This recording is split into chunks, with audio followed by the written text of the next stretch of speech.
It's Thursday, March 12, and time for your Barbados Today morning news update. Countries that have not yet activated pandemic plans for the COVID-19 coronavirus are being told to do so now.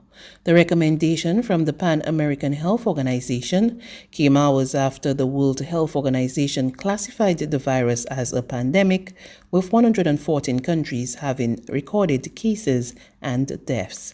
Two more CARICOM countries, St. Vincent and the Grenadines and Guyana, have since joined that list with one case each, including a death. PAHO Director Dr. Carissa Etienne said it is also vital that all countries tailor their responses for any eventuality. It is likely that our region will face a combination of three different scenarios at once. There will be countries that experience imported cases that can be contained. There will be others that see outbreaks in closed environments such as nursing homes or prisons. And then there will be other countries that will see widespread community transmission. It is vital that all countries prepare tailored responses to each and every one of these possibilities using all available resources. This means that all countries who have not yet activated their pandemic plans should do so now. Dr. Etienne, however, said that while all actions are important, countries should focus on 5 key areas: ensuring early detection, saving lives, reducing disease transmission, and working with all other sectors to maintain basic services, communicating with the public at every stage. Every person in every community must play their part to protect themselves, their families, and everyone else by washing their hands frequently with soap and water, avoiding close contact with those who are sick. When coughing or sneezing, always use a tissue and throw it away immediately, or cough or sneeze into the inside of the arm. And every person should always follow the advice of their country's public health officials. Here in Barbados, residents have been reacting to plans by health officials to prepare the country for the dreaded COVID-19 coronavirus. Barbados Today took to the streets, where several people revealed that they are making an effort to practice good hygiene, while others believe residents are simply not ready. I believe government is doing everything in their power to ensure that it won't reach our shores, and in the eventuality that it does, they're taking steps to prepare themselves for that. So I'm satisfied thus far.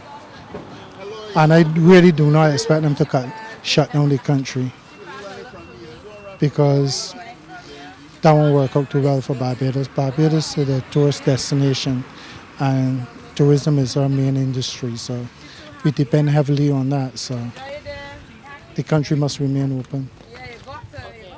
So how are you preparing on the individual level? So you have your sanitizer here on your job? Oh, basically, I'm not particularly worried. I'm not going to travel, for sure. The best resource, right, is like who here, let me stay here, and who ain't here, let them stay where them is. And you get tourists coming in here, so they're passing here every day. I got my sanitizer. Every time one of them come here, so I think my hand and what do you call it? I got my what do you call it here? My spray.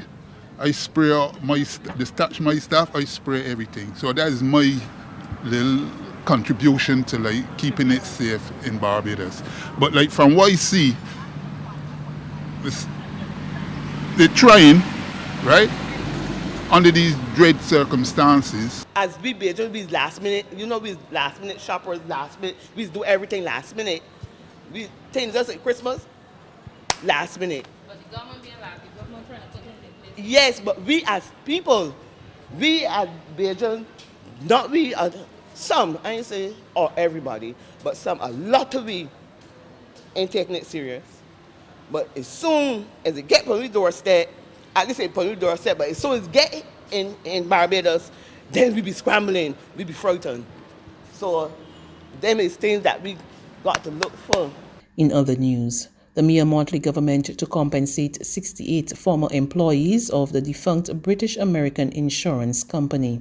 Acting Leader of Government Business in the Senate, Senator Kay McCartney, made the announcement yesterday as she opened debate on the British American Insurance Company Barbados Limited Preservation of Investments Amendment Bill 2020. Government has agreed, and it is therefore proposing in this bill that the bonds to Sagicor Life Inc. for the amount of $8.115 million in respect of Sagicor's assumption of pension liabilities of British American Insurance Company Barbados Limited in judicial management for 68 employees, that they be issued in 6 tranches at an interest of about 7.5%. Mr. President, the 6 bonds would mature, meaning their principal will come due for payment, at various times over 5 to 30 years. This is contained in the schedule to the bill that is before us, and that schedule outlines the terms and conditions. There's regional and international news after this short break. It's Festive Friday at the Bridgetown Night Market at Pelican Craft Center. Kick off the weekend this Friday from 4 p.m. to midnight with loads of food, drinks, and entertainment. Get ready for Crop Over with the Rhythm Root Street Parade. Party like it's Kadooman Day on the street around Pelican Village with costume reveler, music, and more. It's Festive Friday. It's Festive Friday at the Bridgetown Night Market at Pelican Village Center from 4 p.m. to midnight. Admission free.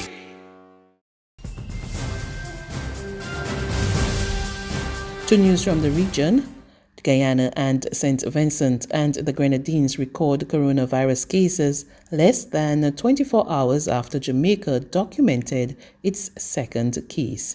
In Guyana, President David Granger announced last night that a 52-year-old woman who had traveled from the United States had died. She arrived in the country on the 5th of March, presented to the public health system on 10th of March, and was found to have uncontrolled diabetes and hypertension. She subsequently died at the Georgetown Public Hospital Corporation at 0800 hours on the 11th of March. Health professionals sought to conduct tests for COVID-19 based on the patient's travel history. A clinical sample was collected and sent at 10 hours on the 11th of March to the National Reference Laboratory, where laboratory tests confirmed the diagnosis at approximately 17 hours. The patient's infection is classified as an imported case. St. Vincent and the Grenadines too recorded its first case yesterday after a national in her 30s returned home on March 7 from attending a meeting in the United Kingdom. Health Minister Luke Brown made the announcement at a press conference. The patient has been informed of this status. She is fully cooperating with the ministry. In fact, the patient voluntarily reported her symptoms to the ministry on March 10th and has since then been in isolation at home under the care of competent health professionals. The symptoms are mild and we expect the patient to make a full recovery. On the international scene, the United States has announced sweeping new travel restrictions on Europe in a bid to combat the spread of the coronavirus. In a televised address on Wednesday, President Donald Trump said all travel from Europe would be suspended for the next 30 days. The European Union failed to take the same precautions and restrict travel from China and other hotspots. As a result, a large number of new clusters in the United States were seeded by travelers from Europe. After consulting with our top government health professionals, I have decided to take several strong but necessary actions to protect the health and well-being of all Americans. To keep new cases from entering our shores, we will be suspending all travel from Europe to the United States for the next 30 days. He said that the new rules would go into effect at midnight Friday. These restrictions will be adjusted subject to conditions on the ground.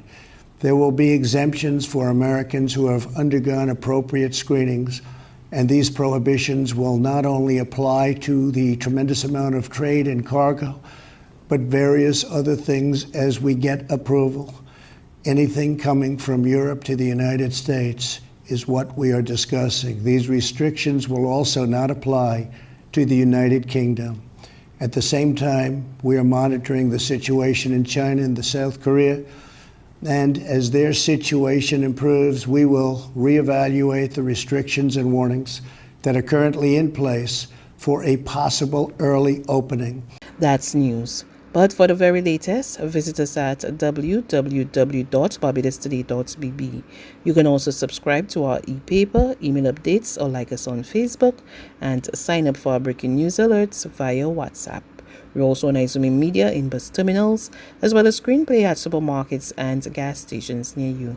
And you can also hear us on Mix 96.9 FM and Capital Media HD 99.3 FM.